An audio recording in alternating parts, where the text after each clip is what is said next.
Baik, selamat siang semuanya. Assalamualaikum warahmatullahi wabarakatuh.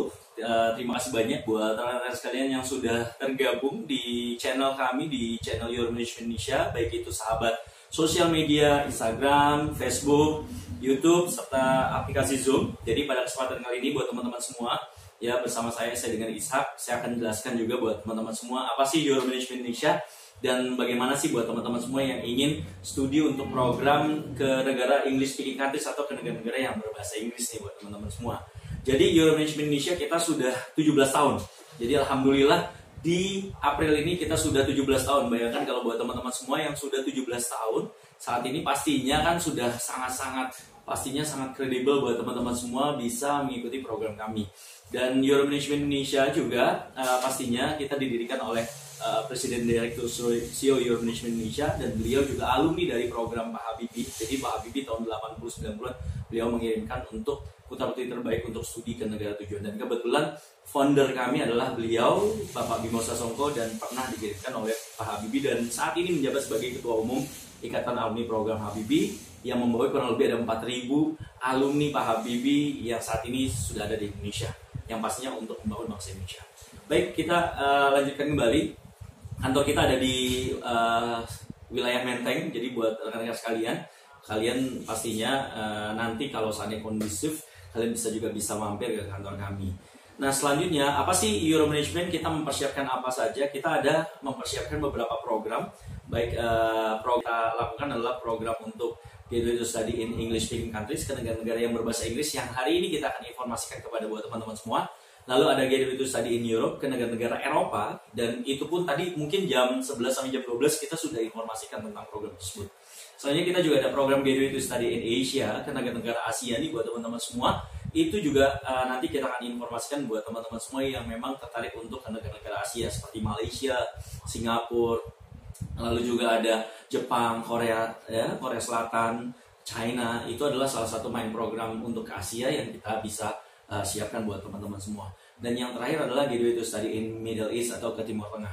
Ya, tapi untuk pada kesempatan kali ini, kalau misalnya teman-teman semua, sahabat IG, sahabat Facebook, lalu juga ada YouTube yang mau bertanya tentang negara-negara yang selain ke negara English speaking countries, kalian juga boleh kok. Kalian bisa nanya informasi apa saja. Nanti kalaupun nanti saya bisa jawab, saya akan jelaskan tentang program-program tersebut. Nah, intinya adalah di mana saja sih negara-negara yang berbahasa Inggrisnya buat teman-teman semua. Kita bisa fasilitasi buat teman-teman semua ke negara Amerika, lalu ke Belanda, ke Inggris, Irlandia, Kanada, New Zealand. Nah, itu salah satu program yang kita persiapkan nih buat teman-teman semua. Jadi kalaupun nanti teman-teman ingin ikut program kita yang di negara-negara tersebut, kalian bisa ikut join juga sebenarnya ke negara-negara tersebut ya. Jadi by the way, sebenarnya buat teman-teman semua nggak perlu khawatir untuk hal tersebut. Jadi nanti kita bisa fasilitasin untuk program tersebutnya nih buat teman-teman semua. Nah, saya akan informasikan juga nih buat teman-teman semua untuk program yang kita persiapkan. Selain juga ada Amerika, Belanda, Inggris, Irlandia, Australia maupun New Zealand ya. Ini ya, bahkan ke Amerika Serikat. Jadi kita juga bisa mempersiapkan untuk negara-negara tersebut nih buat teman-teman semua. Oke. Nah, selanjutnya apa sih program yang kita persiapkan nih buat teman-teman semua? Kita akan mempersiapkan buat teman-teman semua yang pertama adalah International Degree Program, ya, Foundation Program, karena memang di Inggris ataupun di Australia itu biasanya memang harus ada namanya Foundation. Jadi buat teman-teman semua yang lulusan SMA harus mengikuti Foundation.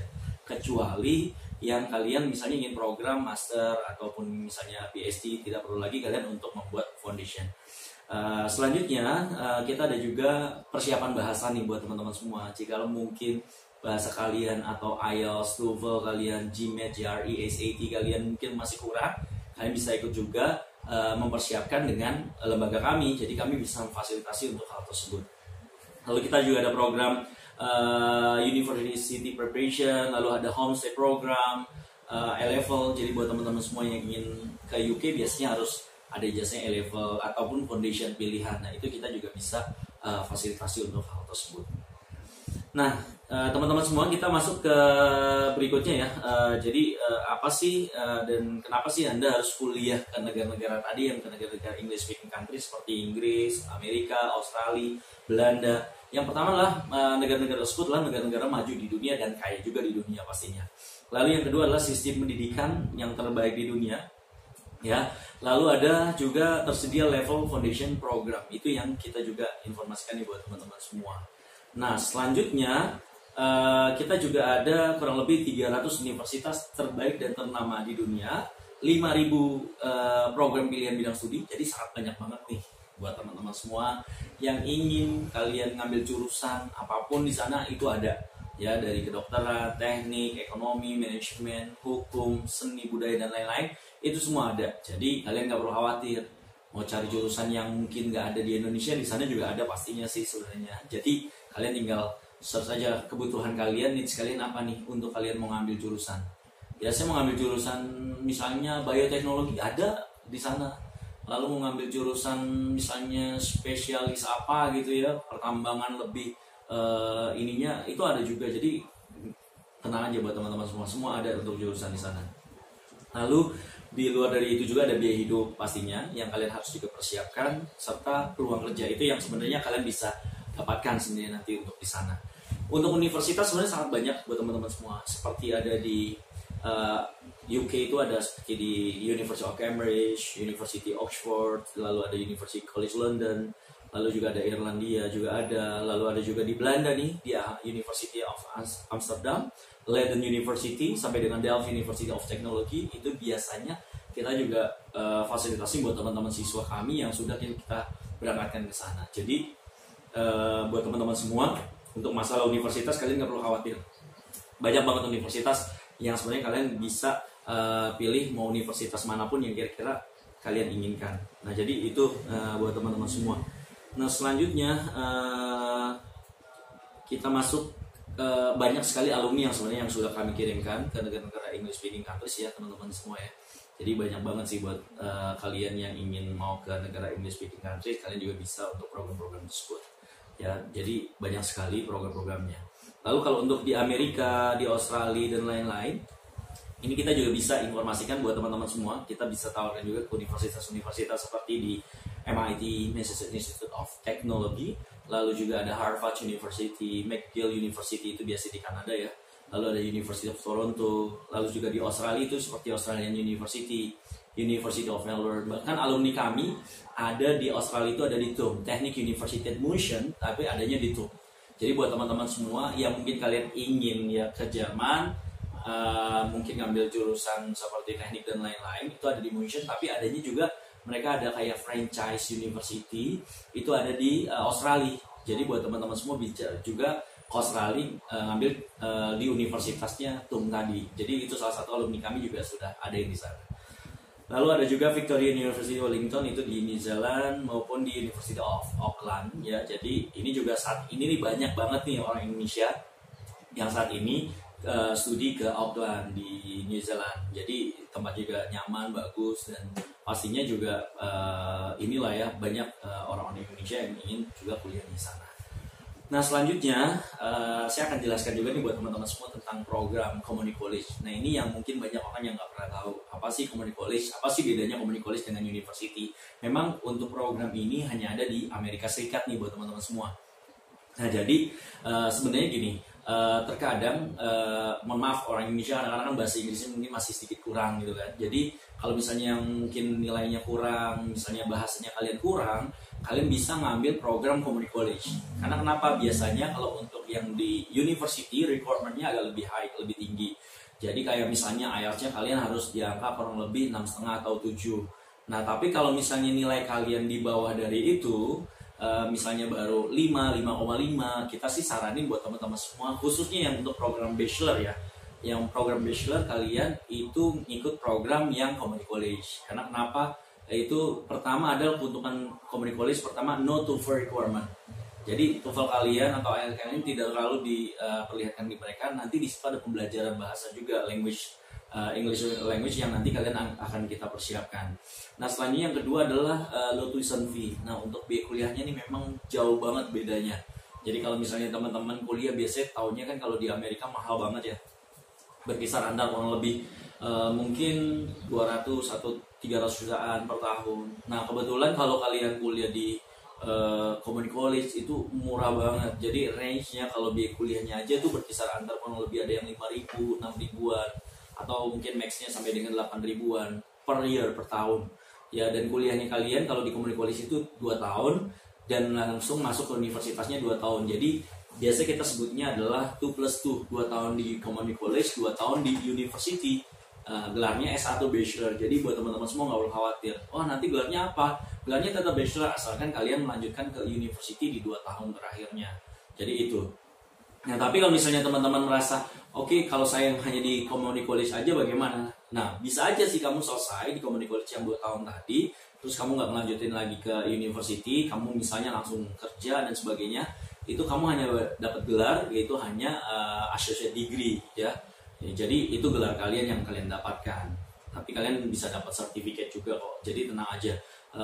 Community college itu cukup banyak kok juga diminati ya orang Indonesia yang kuliah di Amerika Serikat. Tapi biasanya memang kalau kalian di community college ya biasanya itu untuk universitasnya juga terbatas pada saat kalian nanti transfer ke university.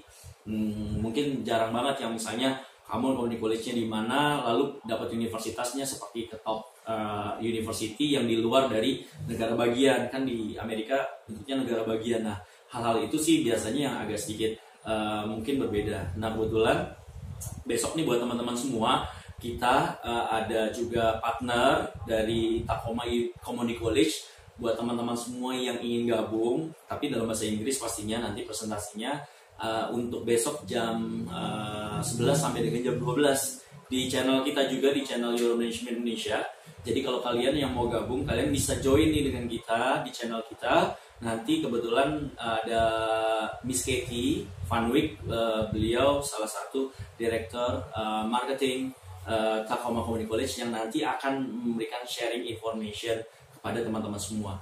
Nah, kalau misalnya teman-teman mau lebih enak lagi view-nya, kalian bisa juga masuk ke ini kami di Zoom kami, kan kita sudah blast juga link Zoom untuk yang jadwal besok yang di hari Kamis ya. Jadi buat teman-teman semua bisa gabung tuh kalau bisa, supaya biar kalian bisa benar-benar dapat informasi community college itu seperti apa, biayanya berapa, lalu bagaimana suasana kampusnya di sana. Itu banyak banget nanti informasi, apalagi kalau melakukan pakai Zoom nanti kan mereka akan menginformasikan tentang video kampusnya dan sebagainya. So jadi itu gambarannya. Ya, jadi kalau misalnya kalian ada waktu besok pagi jam 11 sampai jam 12, kalian bisa join dengan kita untuk penjelasan langsung dari Tacoma Community College.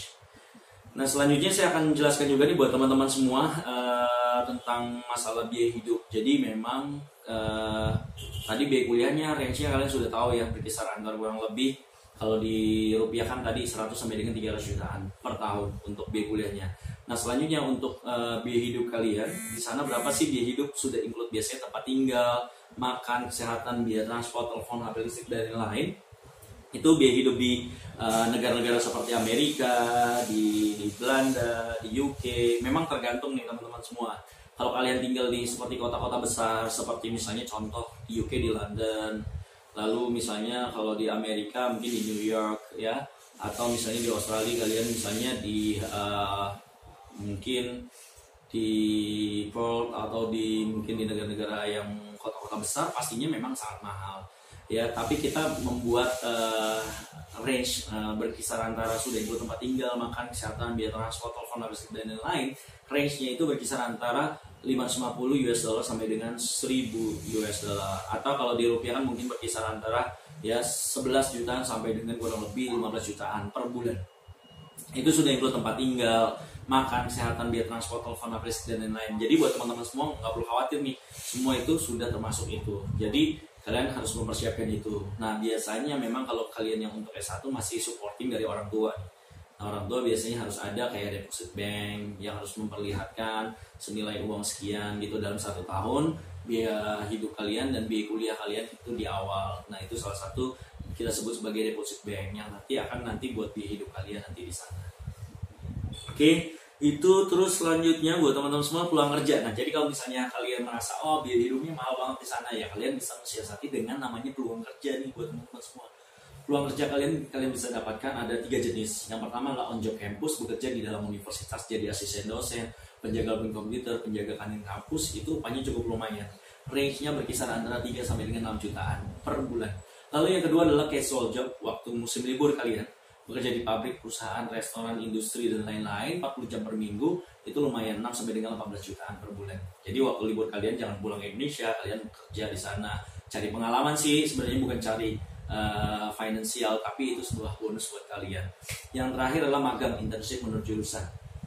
Jadi kayak magang ini biasanya memang kalian bisa juga magang bukan hanya di negara tersebut, tapi kalian juga bisa ke negara-negara lain, asalkan kalian propose juga untuk kayak proposal lamaran kalian ke sebuah perusahaan-perusahaan yang ada di luar sana. Misalnya kalian bisa juga magang ke top-top university, itu supaya biar link kalian juga bagus nanti ke depan. Pasti kenapa? Karena koneksi kalian nanti bisa juga ke perusahaan-perusahaan itu. Jadi itu yang kalian bisa dapatkan nih buat teman-teman semua. Nah, kalau untuk magang internship ini wajib biasanya 1 sampai dengan 2 semester. Itu cukup lumayan kok, upah kalian, salary kalian, mungkin benefit yang kalian dapatkan itu 3 sampai dengan 12 jutaan buat semua per bulan. Nah, jadi kalian bisa manfaatkan itu. Jadi 3 jenis itu sebenarnya kalian bisa mengcover tadi setidaknya setengah dari biaya hidup kalian. Ya, jadi itu salah satu solusi sih. Kalau misalnya kalian ingin kuliah di negara-negara yang memang biaya kuliah atau biaya hidupnya agak mahal, kalian bisa mengcover dengan peluang kerja. Banyak alumni kita yang sudah bekerja juga, jadi itu nggak menutup kemungkinan buat kalian juga yang selagi kalian mau, kalian ada keinginan, kalian bisa lakukan itu. Asalkan harus mungkin pede lah ya, itu yang penting. Terakhir di sini tentang persyaratan. Jadi apa sih syarat yang harus kalian ucapkan? Ini syaratnya sangat mudah, rapot ya kelas 3. Karena sekarang sudah nggak ada lagi UN nih, jadi kita harapkan rapot kelas 3 kalian dan ujian sekolah kalian itu juga harus bagus. Nilainya minimal 6, tapi kalau kalian mau nilai yang agak lebih bagus lagi harus di atas dari 6 lah, supaya biar kira-kiranya kalian bisa mungkin nantinya kalau depan kalau nilainya lebih dari 6 itu memudahkan kalian untuk bisa mendaftar atau melamar ke beberapa kampus yang ada di sana. So, jadi itu sih buat teman-teman semua. Nanti kita dari Euromission Indonesia akan memberikan informasi nih buat teman-teman semua tentang apa sih program yang dilakukan oleh Euromission Indonesia dari A sampai Z ya. One Stop Service yang kita lakukan selama program-program ini berlangsung, program apa saja. Ini adalah satu program yang kita akan lakukan buat teman-teman semua nih. Nah, nanti di sini akan dijelaskan oleh tim kami tentang program layanan baik di Indonesia sampai dengan di negara tujuan. Nah, itu program-program yang nanti akan kita informasikan nih buat teman-teman semua. Oke, don't go anywhere, jangan kemana-mana, tetap di channel ini. Nanti ada rekan saya, ada Buningen yang nanti akan jelaskan tentang program-program kita. Ya, mungkin itu saja. Nanti ketemu saya lagi di terakhir program untuk closing statement-nya. Bye-bye.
Ya Yang mana?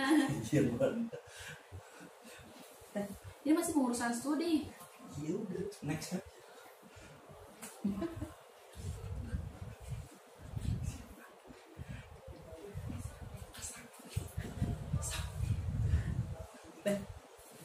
Wait. Oke. Udah. Ada, oke. Ya, ini suaranya ini.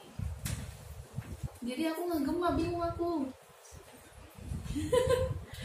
Ya, aku hadir lagi di sini buat ngejelasin ke kalian mengenai layanan pendampingan di negara tujuan. Jadi kan buat kalian yang mau keluar negeri nih biasanya ada beberapa hal yang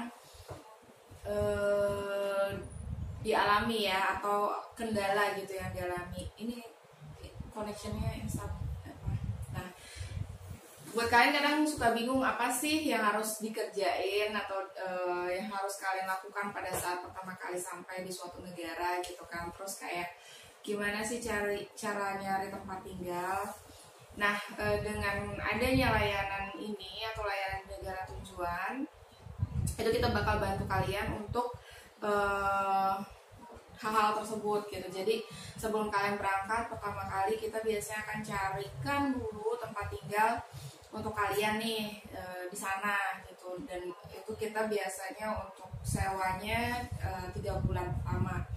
Jadi kalian gak perlu lagi bingung harus cari atau harus tinggal dulu di hotel atau gimana.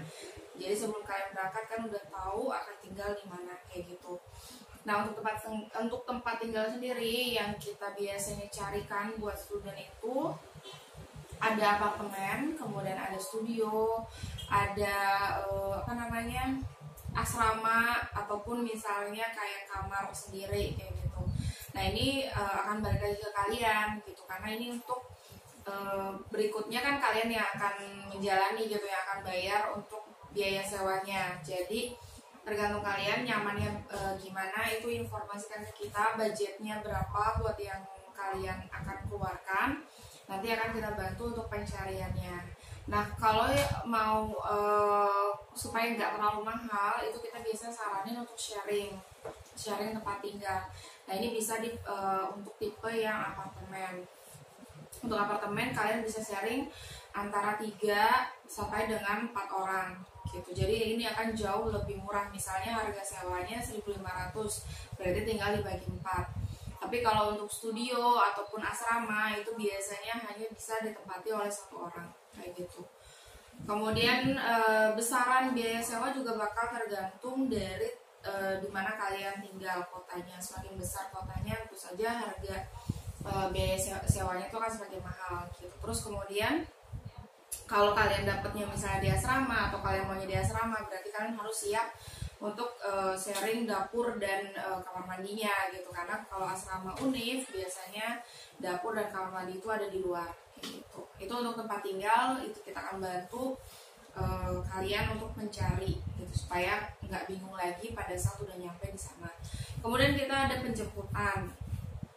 Ini juga kadang jadi kendala buat kalian yang baru tiba gitu kan pertama kali. Kalian pasti bingung dari bandara ke kotanya harus naik apa ya, harus gimana. Belum lagi kalian berat bawa bagasi besar gitu kan. Nah, salah satu layanan kita itu ada pendampingan. Nah, di pendampingan ini ada kegiatan penjemputan di bandara. Jadi si pendamping ini akan membantu kalian untuk cari moda transportasinya. Nah, kalau kalian berangkat dalam bentuk grup, artinya maksudnya kalian berangkat misalnya bertiga, berempat, atau misalnya besar sekalian 10-15, itu biasanya kita akan sewakan bus gitu atau minivan. Tapi kalau misalnya kalian berangkatnya memang saya sendiri, kebetulan nih karena kalian sendiri ke kota tersebut, itu biasanya kalian akan naik kereta.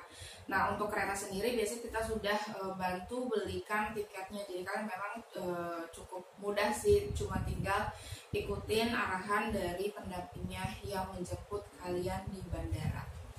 Kemudian kegiatan berikutnya kita ada proses administrasi, diantaranya adalah lapor diri. Nah, lapor diri ini kalian biasa lapor diri di KBRI ataupun di kantor kependudukan gitu. Jadi supaya keberadaan kalian di negara tersebut adalah legal. Kalau di KBRI itu biasanya berguna buat data kita ya pasti harus terdaftar di KBRI supaya kalau misalnya ada hal-hal darurat atau ada hal seperti saat ini ada COVID-19, ada wabah, itu pihak KBRI tahu keberadaan kita di negara tersebut. Jadi kita sebagai warga negara Indonesia itu bisa istilahnya meminta bantuan ke KBRI, dan kalau kita punya persoalan hukum atau persoalan lain-lainnya kita juga bisa minta bantuan ke KBRI gitu. Jadi wajib banget buat kalian untuk lapor diri di KBRI. Nah, buat yang dekat dengan KBRI mungkin bisa datang langsung ke KBRI-nya, tapi kalau misalnya agak jauh itu sekarang sudah bisa online. Tapi nanti tergantung KBRI-nya lagi ya, di negara tersebut bisa nggak online ataukah masih harus langsung datang langsung ke KBRI-nya. Kemudian yang kedua adalah lapor diri di kantor kependudukan. Ini juga penting supaya kalian tadi bahwa izin tinggal kalian tuh legal di sana. Kalian mau ke sana kan pasti untuk studi. Kemudian ya kalau ada hal-hal yang harus diurus misalnya untuk bank, kemudian untuk telepon, atau misalnya untuk kalian sendiri sewa tempat tinggal. Kalau kalian nggak jelas izin tinggalnya atau kalian melanggar izin tinggal di sana, itu yang akan berbahaya. Jadi penting banget buat kalian ngurus izin tinggal kalian di kantor kependudukan supaya posisi kalian itu di negara tersebut adalah legal. Kemudian kita ada pembukaan rekening bank dan asuransi kesehatan. Ini juga penting karena hampir sebagian besar kegiatan kita itu berkaitan dengan transaksi perbankan. Kayak contoh misalkan harus bayar sewa tempat tinggal, kemudian bayar kuliah, kemudian bayar asuransi kesehatan, bayar telepon, bayar internet. Bahkan ada beberapa negara yang istilahnya menjadikan itu juga sebagai bukti keuangan kalian kayak gitu. Jadi memang wajib banget buka rekening bank. Nah, kalau kita kan biasanya di Indonesia mudah ya untuk buka rekening dan kita pun ngerti bahasanya. Nah, kalau udah di sana kadang kita juga bingung. Nah, makanya di sini ada pendamping sekali lagi yang akan mendampingi kalian ketika proses pembukaan rekening bank tersebut. Kemudian untuk asuransi kesehatan ini juga wajib banget karena biaya pengobatan itu di sana cukup mahal.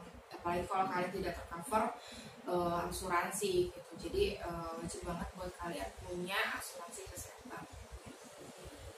Kemudian kita akan ada orientasi atau pengenalan kota, pengenalan kampus, yang mana ini untuk memudahkan kalian sih untuk kedepannya setelah proses kegiatan pendampingan ini selesai, karena kegiatan pendampingan ini nggak seumur hidup juga dan terbatas waktunya, hanya 1 bulan. Kemudian kita juga nggak bisa setiap hari ada kegiatan. Jadi kalian benar-benar harus memanfaatkan kegiatan ini gitu, apalagi untuk yang pengenalan kota dan pengenalan kampus. Untuk pengenalan kota sendiri, kalian pasti akan diajak nih jalan-jalan keliling kotanya, kunjungi tempat-tempat wisata, kemudian diinfoin misalnya supermarket terdekat di mana, kemudian tempat ibadah di mana, tempat olahraga, apotek, dokter, kemudian toko buku biasanya itu kan yang kalian perlukan sebagai mahasiswa. Kemudian kalian juga akan diajarkan dan diperkenalkan dengan sistem transportasi di kota tersebut atau di negara tersebut, karena biasanya beda kota kadang beda sistemnya, beda sistem transportasinya gitu. Kadang di satu kota hanya ada bus doang, atau kalau misalnya ada juga yang ada tramnya, ada kereta bawah tanah, kereta antar kota, antar provinsi. Nah itu kalian akan dijelaskan sistemnya seperti apa, kemudian jalur-jalurnya, petanya, cara beli tiketnya gitu. Jadi supaya kalian gak bingung lagi gimana caranya. Kemudian yang nggak kalah penting adalah pengenalan fasilitas kampus, karena kan ya kalian akan kuliah gitu kan. kalau misalnya tiba-tiba langsung kuliah kadang bingung juga kan, aku mau ke lab kemana, perpus di mana, itu kan suka nggak tahu. Makanya ini ada kegiatan pendampingan. Di sini si pendamping akan ngajak kalian juga keliling-keliling kampus, ngeliatin misalnya perpustakaan ada di sebelah mana, kelas-kelasnya di sebelah mana, terus kemana sih kalian kalau mau berurusan dengan administrasinya kayak gitu. Jadi disitulah kalian juga harus memanfaatkan kegiatan pendampingan gitu. Kemudian sisanya tadi seperti yang udah saya sampaikan, ada pengenalan tempat belanja kan. Untuk yang muslim kita biasanya kasih tahu juga untuk tempat belanja yang halal, tempat makanan yang halal kayak gitu. Jadi jangan khawatir buat yang muslim, untuk saat ini sih untuk mencari makanan halal nggak susah, karena banyak banget sekarang imigran yang dari negara-negara Islam kemudian buka toko, buka tempat makanan kayak gitu. Nah mungkin yang perlu kalian perhatiin juga sih pada saat kalian sudah tiba di negara tujuan, yang pasti jangan hanya berdiam diri, artinya tidak membuka, tidak bersosialisasi, karena ini penting banget buat kalian untuk segera berbaur dengan mahasiswa di sana. Ini bisa membantu kalian untuk mempercepat progres bahasa asing kalian. Kemudian ya pastinya teman-teman kalian ini akan membantu kalian untuk proses belajar, karena kan kita sebagai mahasiswa asing pasti harus butuh atau harus punya effort yang lebih dibanding